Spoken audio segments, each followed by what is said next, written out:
स्वागत है आप सभी के प्यारे विद्यार्थियों हमारी रेनबो ऑनलाइन क्लासेज पर। प्यारे विद्यार्थियों, काफ़ी दिनों से आपको क्लासेज नहीं मिल पा रही है। इसका ये कारण था कि कुछ तो मुझे महत्वपूर्ण काम था और कुछ मेरे पास जो क्लासेज के लिए पर्याप्त संसाधन होते हैं वो मैं नहीं जुटा पाया था, इसीलिए क्लासेज नहीं हो पाई थी। तो अब मैंने जो संसाधन आवश्यक है ऑनलाइन क्लास के लिए वो मैंने जुटा लिए। तो आज से आपको लगातार क्लासेज मिलती रहेगी। तो शुरू करते हैं प्यारे विद्यार्थियों आज की क्लास को। तो क्लास 10th का जो कल का एग्ज़ाम होने वाला है इंग्लिश का, 12 तारीख को कल, हम क्या करते हैं जो एग्ज़ाम होने वाला कल क्लास 10th का, उसके बारे में चर्चा करते हैं। तो मैं आज आपको करवाने जा रहा हूँ बोर्ड का जो मॉडल पेपर जारी करती है ना, जो बोर्ड हमारा मॉडल पेपर जारी करती है उसको मैं सोल्व कराऊंगा प्यारे विद्यार्थियों। मैं इस जो हमारा ये जो क्लास रहेगी इसमें क्या क्या महत्वपूर्ण बातें करूँगा, इस बात को हम ध्यान में रखते हुए बात करेंगे। इस क्लास में आपको महत्वपूर्ण चीज़ें बताऊँगा। क्या क्या महत्वपूर्ण बातें बताऊँगा, देखो प्यारे विद्यार्थियों। इस क्लासेज में हम देखेंगे एक तो टाइम मैनेजमेंट, कि टाइम मैनेजमेंट कैसे करेंगे हम एग्ज़ाम में। दूसरा हम देखेंगे क्वेश्चनों को कैसे सॉल्व करते हैं, कैसे अटेम्प्ट करना है हमें, वो देखेंगे फिर विद्यार्थियों।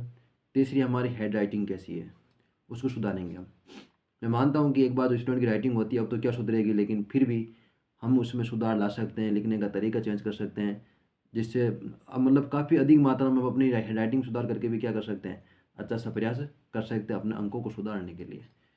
तो प्यारे विद्यार्थी चलो शुरुआत करते हैं इन तीनों चीज़ों को, कि किस प्रकार का मैनेजमेंट रखें, किस किस प्रकार के क्वेश्चन हैं हम आते हैं हमारे बोर्ड एग्जाम्स में, ये तो आपको पता ही होगा। लेकिन फिर भी हम टाइम मैनेजमेंट, क्वेश्चनों को अटेम्प्ट करने का तरीका, हमारी हैंड राइटिंग को लेकर, और किस प्रकार से प्रत्येक क्वेश्चन के लिए क्या कितना समय सीमा, जो हमारा एक क्वेश्चन को कितना हमें समय देना है, किस प्रकार से क्या करना है, वो सारी बातें हम इस एग्जाम में इस वीडियो में करेंगे। तो मैं आशा करता हूँ कि आप इस वीडियो को पूरा देखेंगे ताकि आपको कल होने वाले एग्जाम में हेल्प मिल सके प्यारे विद्यार्थी। चलो शुरू करते हैं इस वीडियो को। अब जो पहला क्वेश्चन होता है प्यारे विद्यार्थियों वो आता है आपका पैसेज का। सभी को पता है क्लास 10th में कि पहला जो हमारा क्वेश्चन होता है वो किसका आता है प्यारे विद्यार्थियों, पैसेज का आता है। तो इसमें क्या करना है, कैसे अटेम्प्ट करना है, तो मेरी बात को ध्यानपूर्वक सुनना। ये जो हमारा पैसेज है इसको पहले ध्यान से पढ़ लेना प्यारे विद्यार्थियों। ये मैं बात बतानी आपको भूल गया प्यारे विद्यार्थियों, हमें क्या लेके जानी है, साथ में वॉच लेके जानी है।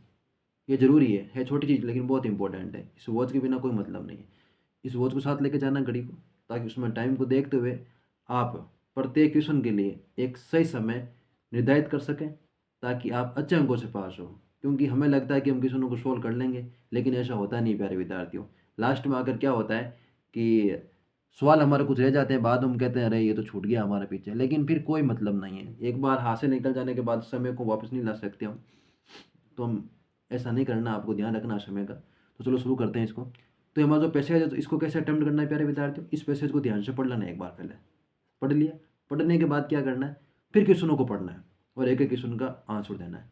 और आपके लिए कितना सरल है प्यारे विद्यार्थियों, देखो क्वेश्चन भी कैसे आते हैं, ऑब्जेक्ट टाइप के।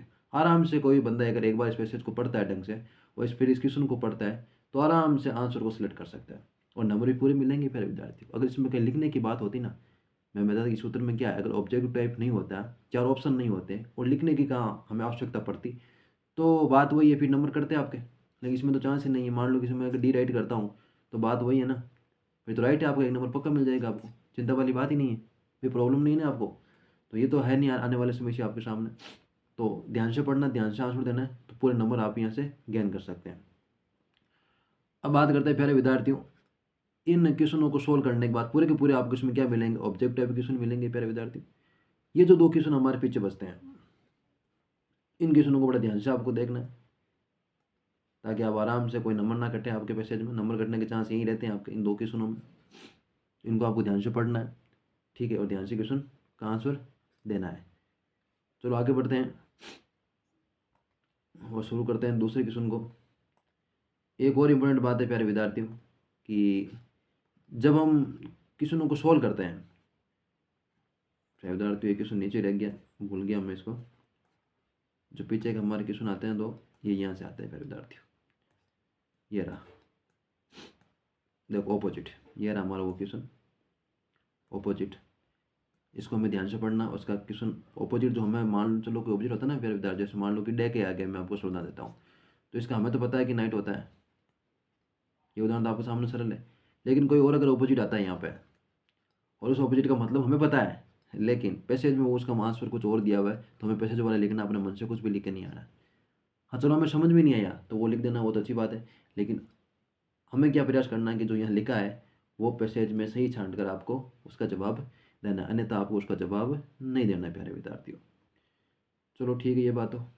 एक बात वेरी इंपॉर्टेंट थी, मैं बताना भूल गया आपको प्यारे विद्यार्थियों, कि जैसे पहले क्वेश्चन मैंने आपसे कहा था कि जो पहला क्वेश्चन है वो आपने अटेम्प्ट कर लिया, तो आपको ऐसा नहीं करना है कि जैसे आंसर देते हो ऐसा नहीं करना है। जैसे मैंने यहाँ लिखा है कि क्वेश्चन नंबर 1, ये क्वेश्चन नंबर 1 लिखा, ठीक है, इसके नीचे लिखा मैंने आंसर। तो आंसर लिखा तो प्यारे विद्यार्थियों, अब ये पहला और पहला का पहला, इसके नीचे ऐसे लिख के आपको आंसर देना आराम से, ढंग से, बेहतरीन तरीके से। यानी कि मेरे कहने का मतलब यही है प्यारे विद्यार्थियों कि एक एक चीज़ का हमें एक एक करके वेरीफाई करके क्वेश्चनों का जवाब देना है, कुछ गड़बड़ नहीं करनी है बिल्कुल भी, ठीक है। और जैसे पहले का ये मैंने आंसर दे दिया तो दूसरे का इस नीचे आंसर देना है। चलो कि आपको तीसरे का आंसर नहीं आता है तो उसको क्वेश्चन नंबर लगाओ ऐसे, फिर छोड़ दो उसको, नीचे आंसर लिख के छोड़ दो उसको, बाद में अटेम्प्ट कर लेना उसको, कहाँ जाना है आपको। ऐसे करो तो अच्छा रहेगा। मैंने देखा कि विद्यार्थियों को पहले क्वेश्चन लिख देते हैं और जो दूसरा क्वेश्चन होता है ये इस पे से जगह छोड़ देते हैं और वो कहीं और लिखते हैं। तो भाई ऐसा नहीं होना है, ऐसे नंबर करते हैं और वो हो सकता है कि चेक ही ढंग से ना हो। तो ऐसा कुछ नहीं करना है। एक तो राइटिंग का प्रॉपर ध्यान रखना है प्यारे विद्यार्थियों, दूसरा आपको ध्यान रखना कि नंबर ऑफ अटैम्प्ट, क्वेश्चनों को आपको ढंग से अटैम्प्ट करना है। चलो ये बात हो गई आपके लिए। अब बात करते हैं दूसरा क्वेश्चन आपके लिए, फिर पैसेज का आने वाला है। दूसरे में क्या मिलेगा आपको, सारे क्वेश्चन मिलेंगे वन लाइनर के जो आपको जवाब देना है। इसमें मेन चीज़ रूप क्या ध्यान रखनी प्यारे विद्यार्थी पैसेज में, कभी कभी वो क्वेश्चन ना समझ में आए क्योंकि हम हिंदी मीडियम के विद्यार्थी इंग्लिश मीडियम के तो है नहीं, तो आपको डब्ल्यू एच फैमिली वाली चीज़ें सारी याद होनी चाहिए। डब्ल्यू एच का मतलब ये वाली, जैसे वाई का मतलब क्या होता है ना, विच का मतलब क्या है, तो इसका मतलब हमें याद होना चाहिए, वाई का मतलब ऐसे क्यों होता है, ठीक है ना। तो हमें ये चीज़ें सारी याद रहेगी ना तो आराम से क्या कर पाएंगे हम चीज़ों को समझ पाएंगे। कोई क्वेश्चन हमें ना समझ में आ रहा है तो उसका हिंदी अर्थ करने में हमें हर हेल्प मिलेगी, और जब हेल्प मिलेगी तो आराम से हम क्वेश्चनों को छांट कर लिख सकते हैं, ऐसी कोई बड़ी बात है नहीं। वहाँ डरने की कोई आवश्यकता नहीं है कि हमने कुछ यार गलत लिख दिया इसमें, डिटो कॉपी नहीं लिखा, उसका कुछ नंबर नहीं कटेगा आपके लिए। बस आपको थोड़ा ढंग से जवाब देना चाहिए, ऐसा नहीं है कि पूछे कुछ और दे कुछ और, तो ऐसे में नंबर करते हैं प्यारे विद्यार्थियों। चिंता करनी नहीं उस बात की, बस आपको अपना 100% देना है। चलो आगे बढ़ते हैं। अब बात करते हैं सेक्शन बी में।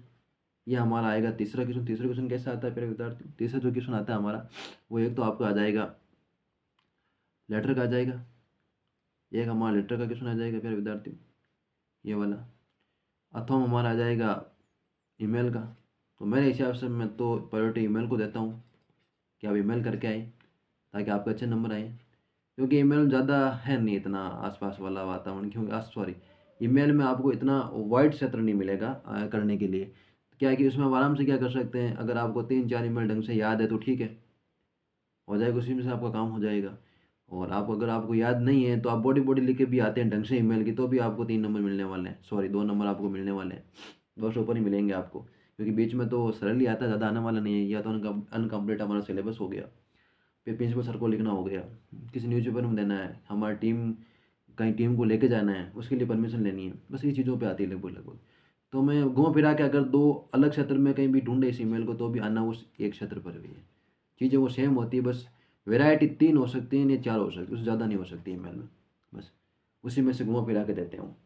तो ठीक है, आपको ईमेल का ध्यान होना चाहिए। ईमेल लिखने का तरीका कैसा होता है, मैंने जब ऑफलाइन क्लास लेता हूँ तो मैंने बता रखा है सारी चीज़ें कि किस प्रकार से हम इसको सॉल्व करते हैं, बस लिखने का प्रॉपर आपको ध्यान होना चाहिए।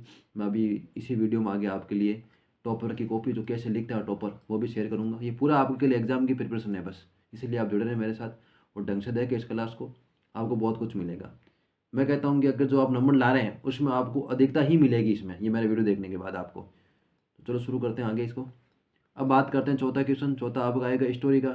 देखो कुछ स्टोरी मैंने मैं तुम्हें बता रखी है, हमारे टेलीग्राम चैनल पर शेयर की है मैंने, तो उसी में से याद कर लेना, और हो सकता है कि उसी में से आ जाए आपके लिए। मैं पक्का तो नहीं कह सकता कि वही वही आएगी, ऐसी तो कोई बात है नहीं, लेकिन चांस रहता है कि वो आ ही जाएगी आपके लिए। तो कहानी याद कर लेना प्यारे विद्यार्थियों, 4 नंबर की आपकी स्टोरी आती है ये। उसके बाद पाँचवा आपका आ जाएगा पैराग्राफ। पैराग्राफ में क्या आता है प्यारे विद्यार्थियों, एक तो विजुअल, एक नॉट विजुअल आता है। तो एक तो आप कह दो कोई विजुअल, विजुअल का मतलब होता है चित्र के द्वारा आपको लाइन लिखनी होगी। एक नॉट विजुअल आएगा जिसमें हमें क्या करना होगा, जैसे एक क्लीन इंडिया पर देखो, क्लीन इंडिया पे क्या है लिखना, आपको 10 लाइनें लिखनी है, और एक ही है वह विजुअल है, इसको देखकर हमें लिखना 10 लाइन लिखनी है। तो ये आप आराम से कर सकते हैं। पैराग्राफ आपको याद करने पड़ेंगे, इसका कोई रास्ता नहीं है, 4 नंबर का है आपका ये, इसमें भी नंबर नहीं कटने चाहिए आपके। फिर हम सेक्शन सी की बात करते हैं। वेरी इंपॉर्टेंट ग्रामर का पोर्शन शुरू हो गया यहाँ से। अब देखो प्यारे विद्यार्थी, इसमें कुछ नहीं करना आपको। मैंने कहा ना, कुछ कारणवश मैं क्लास नहीं दे पाई इसकी, लेकिन टेलीग्राम चैनल पर मैंने इसके नोट्स शेयर कर दिए हैं प्यारे विद्यार्थियों। वो पढ़ लोगे। कोई भी कमज़ोर से कमज़ोर विद्यार्थी होगा तो मेरे हिसाब से वो टेंस क्या नहीं कर पाएगा, गलत नहीं कर पाएगा। 4 नंबर उसके लिए कभी भी गलत नहीं होंगे, ये मेरी गारंटी है। 4 नंबर उसके लिए बड़े इंपॉर्टेंट रहेंगे, तो ये गलत नहीं होंगे उसके। तो ये कर सकता है वो। टेंस में गलती करनी भी नहीं है भाई। दूसरा हमारा जो 7वां क्वेश्चन आएगा वो कैसा आएगा, सब्जेक्ट और एग्रीमेंट का आएगा, जो मैंने करवा रखा सबको ढंग से एकदम। हमारी क्लास इस पे तो नहीं करवाई ऑनलाइन तो, लेकिन ऑफलाइन क्लास में करवा रखा है प्यारे विद्यार्थी। ऑनलाइन भी मेरे पास संसाधन ना होने की वजह से मैं नहीं करवा पाया, नहीं तो मैं सारा जो हमारा सिलेबस था वो करवा देता। अब बात करते हैं इस सब्जेक्ट और एग्रीमेंट की। ये भी 2 नंबर आपको मिलने हैं एकदम, ज़्यादा कुछ है नहीं इसमें भाई। ये कोई अलग टॉपिक तो है नहीं, सब्जेक्ट और एग्रीमेंट इसी का टॉपिक है साथ का ही, तो आराम से हम कर सकते हैं इसको। ठीक है। अब बात करते हैं अगले क्वेश्चन की, 8वें की। तो देखो ये हमारा कौन सा क्वेश्चन है भाई, ये हमारा आएगा कंजक्शन वाला। कौन सा आएगा, कंजक्शन वाला। सॉरी, कंजक्शन क्या, क्लोज। बात एक ही है, बट बोलने में हम इसको आराम से कहें ताकि 10वीं वाले कन्फ्यूजन नहीं हो बच्चे। इसको क्या कहते हैं, क्लोज। क्लोज वाला 2 नंबर क्वेश्चन आएगा, ये भी आराम से कर सकते हैं आप, कोई बड़ी बात नहीं, एक बार देखना बस। हाँ थोड़ा सा है ये टफ टॉपिक, लेकिन आराम से आप इसको कर सकते हैं। फिर नंबर क्वेश्चन आपको एक्टिव पैसिव का आएगा।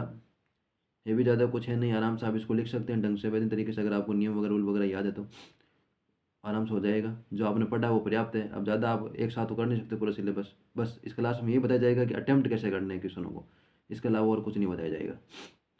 अब बात करते हैं सेक्शन डी की। तो इसमें फिर एक पैसेज आएगा जो आपके बुक में से ही आएगा, तो उसको आपको सॉल्व कर लेना ढंग से एकदम। इसमें भी कुछ ज़्यादा खास है नहीं, 2 मिलेंगे आपको, जो आपको अच्छा लगे वही करना है। अब प्यारे विद्यार्थियों, ऐसा और तो कुछ करना नहीं, लेकिन मैंने कई विद्यार्थियों को देखा है जो अथवा वाले जो ना ये दोनों कर लेते हैं। तो ऐसा नहीं करना भाई, और का मतलब होता है दोनों में से एक करना, एक अटैम्प्ट करना। ठीक है। और किसनों का मैंने कहा नंबर ऑफ अटैम्प्ट गलत नहीं करने। जैसे मैंने कहा ना 10वां है तो उसके बाद 11 को ज़्यादातर प्रयास करो उसमें।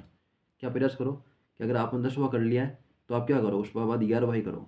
हाँ कोई हो जाए भाई, चलो अब तो मुझे आता ही नहीं तो वो अलग बात है, 13वां कर लो, उसके नीचे 12वां कर लो, वो चलता है। लेकिन जो मेन क्वेश्चन है उसी में जो 4 क्वेश्चन दिए हैं और उस क्वेश्चनों में से 2 कहीं और कर रहे हो, तो फिर वो बेकार चीज़ है, उसका कोई औचित्य नहीं है। फिर वो फिर आप छोड़ दो कि मुझे टॉप आना नहीं है, वो चीज़ें नहीं हो सकती फिर। तो इसलिए आपको क्या करना है कि क्वेश्चनों को ध्यान से देखना है, फिर पढ़ना है, फिर सॉल्व करना है। चलो बात करते हैं आगे, अगला क्वेश्चन आपका। तो यहाँ तक आपका पैसेज हो गया। फिर आपका क्वेश्चन बनेगा ये 12वां। देखो यहाँ पे ध्यान देने योग्य बात है विद्यार्थियों। क्या ध्यान देने योग्य बात है कि क्या लिखा, आंसर एनी 3 फॉलोइंग 4 क्वेश्चंस। मतलब क्या, 4 क्वेश्चनों को फॉलो करते हुए आपको सिर्फ 3 क्वेश्चनों का ही जवाब देना। इस बात का महत्वपूर्ण ध्यान रखना। आंसर एनी 3, बस इस काले अक्षरों में जो लिखा ना ये, इसी का ध्यान, एनी 3 का मतलब 3, ये तो आप पढ़ सकते हो। सिर्फ 3 क्वेश्चनों का ही जवाब देना है। आप इन चारों में से कोई भी आपको 3 क्वेश्चन आते हैं उसका आपको जवाब देना है। और ये आपके क्वेश्चन कहाँ से आएंगे, ये पोएमों में से आएंगे। पोएम पढ़ रखी है आपने, उसमें से क्वेश्चन आएंगे। ठीक है, आराम से दे सकते हैं आप।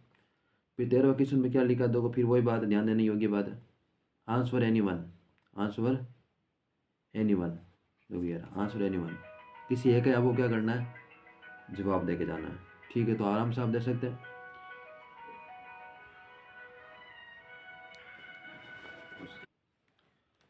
तो इसके बाद प्यारे विद्यार्थियों हम बात करते हैं आगे 15वें क्वेश्चन की। देखो इसमें वही ध्यान देने वाली बात ही वो ध्यान रखनी है कि एनी वन, एक स्टांजा का हमें जवाब सॉल्यूशन करना है, आराम से कर सकते हैं आप। फिर बात करते हैं क्वेश्चन 16वें की। तो इसमें से आपको 2 ही क्वेश्चनों का जवाब देना है, ओनली 1 2, बस। इसी प्रकार 17 क्वेश्चन में किसी एक क्वेश्चन का आपको जवाब देना होगा प्यारे विद्यार्थियों, वही बात है, किसी एक का जवाब देना है। फिर 18 क्वेश्चन, उसमें किसी 2 का प्रश्नों का आपको जवाब देना होगा। फिर 19वां क्वेश्चन, 19 में आपको क्या करना है प्यारे विद्यार्थियों, किसी एक का जवाब देना है। क्या करना है, किसी एक का जवाब देना है। तो इसमें आप किसी एक क्वेश्चन का जवाब दे सकते हैं। फिर आपके सामने आएगा 20वां क्वेश्चन जो कि ऑब्जेक्टिव टाइप का होगा। ये आपको नंबर, मैं कह रहा हूँ कि प्लस पॉइंट है आपके बोर्ड एग्जाम में। कुछ नहीं, जो लेसन आपने पढ़े हैं उसी में से क्या है, ऑब्जेक्टिव टाइप क्वेश्चन पूछे गए हैं भैया ना, बिल्कुल सरल चीज़ होती है। तो ये आपको क्या करना है, ढंग से इसको सोल्व करना है।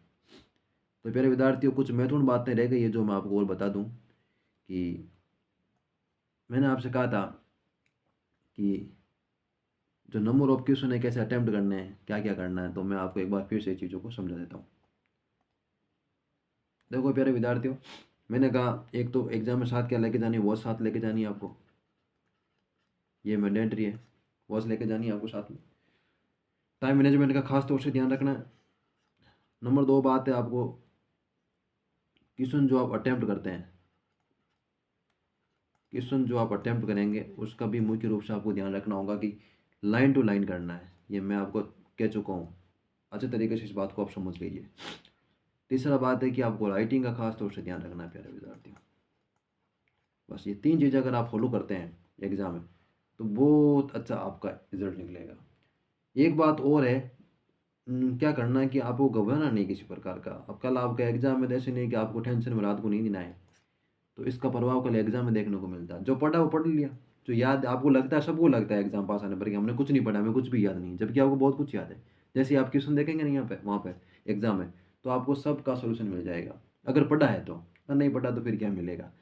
तो इसलिए मैं कहता हूँ कि घबराने की कोई ज़रूरत नहीं है आपको। आप आराम से क्वेश्चनों को देखें, सॉल्व करें और धैर्य रखें, पेशेंस रखें।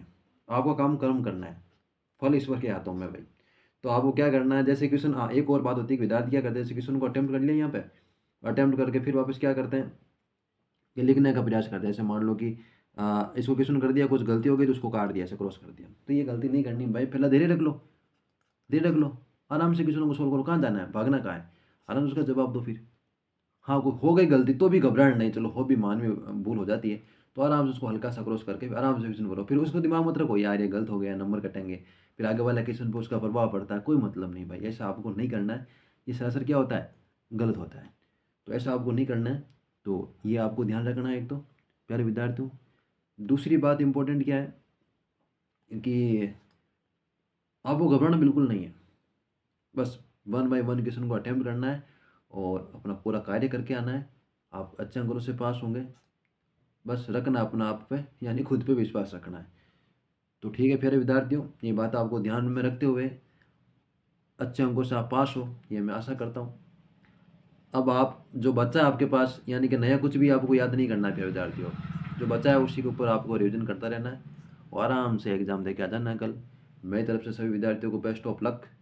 मैं आशा करता हूँ और भगवान से प्रार्थना करता हूँ कि आप अच्छे नंबरों से क्या हो जाएं, पास हो जाएं। चलो, आज की क्लास यहीं पे समाप्त करते हैं प्यारे विद्यार्थियों। जय हिंद। अगली क्लास में मैं आपको अभी बताऊंगा कि टॉपर की जो कॉपी होती है वो टॉपर कैसे लिखता है, बस। तो उसमें आप आराम से समझ पाएंगे कि कैसे कैसे लिखना है, क्या क्या करना है। तो आप इस क्लास के बाद ही मैं क्लास दूंगा आपको। उस क्लास में मैं आपको समझाऊंगा कि एक टॉपर कॉपी में कैसे लिखता है, टॉपर की कॉपी कैसी होती है। तो उस कॉपी में हम आपको समझाएंगे कि सुनो कैसे, मैंने बता दिया बोल कर, लेकिन उसमें समझने आपको देखने पर रियलाइज होगा कि कैसे काम करते हैं। ठीक है, तो ठीक है प्यारे विद्यार्थी, मिलते हैं अगली क्लास में, तब तक के लिए जय हिंद।